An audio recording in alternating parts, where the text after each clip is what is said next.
Hello guys, नमस्ते, प्रणाम। मैं नीलू मौर्य अपने यूट्यूब चैनल पे आप सभी दर्शकों का स्वागत करती हूँ और मैं जा रही हूँ सुंदर सा लाचारी गीत गाने। आप लोग वीडियो में बने रहिए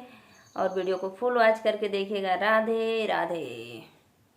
का कैला राजा अंग्रेजिया तू पढ़ के, का कैला राजा अंग्रेजिया तू पढ़ के, बाग भी बिक गए बगीचा भी बिकी गए, बाग भी बिकी गए बगीचा भी बिकी गए, मलिया जे बिकी गई की कलमिया से लिखी के, मलिया जे बिकी गई कलमिया से लिखी के, का कैला राजा अंग्रेजिया तू पढ़े के, का कैला राजा अंग्रेजिया तू पढ़ी के, घरवा भी बिकी गए दुअरवा भी बिकी गए, घरवा भी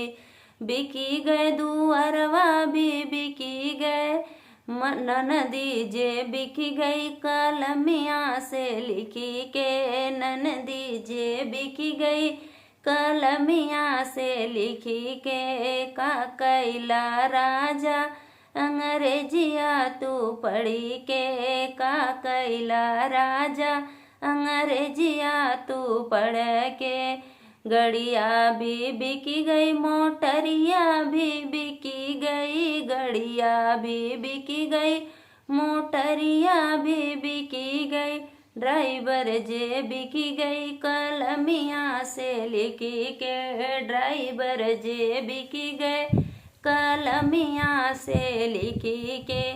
का कैला राजा अंग्रेजिया तू पढ़ के, का कैला